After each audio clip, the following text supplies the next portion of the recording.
Edward Barber, died 1674, was an English Baptist minister.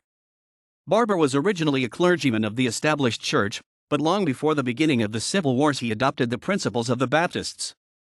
He had numerous followers, who assembled for worship in the Spital in Bishopsgate Street, London, and appear to have been the first congregation among the Baptists that practiced the laying on of hands on baptized believers at their reception into the church. This custom was introduced among them about 1646 by Mr. Cornwell. Previously to the year 1641, Barber was kept 11 months in Newgate Prison for denying the baptism of infants and that the payment of tithes to the clergy was God's ordinance under the gospel.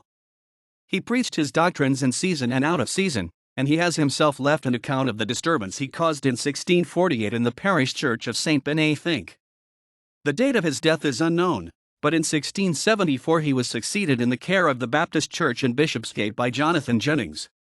He is the author of 1. To the King's Most Excellent Majesty, and the Honourable Court of Parliament. The humble petition of many His Majesty's loyal and faithful subjects, some of which having been miserably persecuted by the prelates and their adherents, by all rigorous courses, for their consciences, practising nothing but what was instituted by the Lord Jesus Christ, and c. London, 1641, SSH Fall. This petition, which prays for liberty of worship for the Baptists, is signed Edward Barber, sometimes prisoner in Newgate for the gospel of Christ. 2. A small treatise of baptism, or dipping, wherein is clearly shewed that the Lord Christ ordained dipping for those only that profess repentance and faith. 1. Proved by Scriptures. 2. By arguments. 3. A parallel betwixt circumcision and dipping. 4. An answer to some objections by P. Raisgod B. Arbone, London, 1641, 4-2.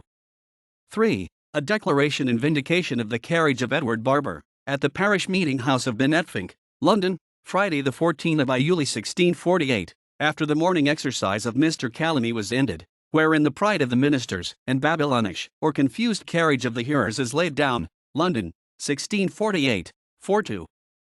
4. An answer to the Essex watchman's watchword, being 63 of them in number. Or a discovery of their ignorance, in denying liberty to tender consciences in religious worship, to be granted alike to all, London, 1649, 4-2.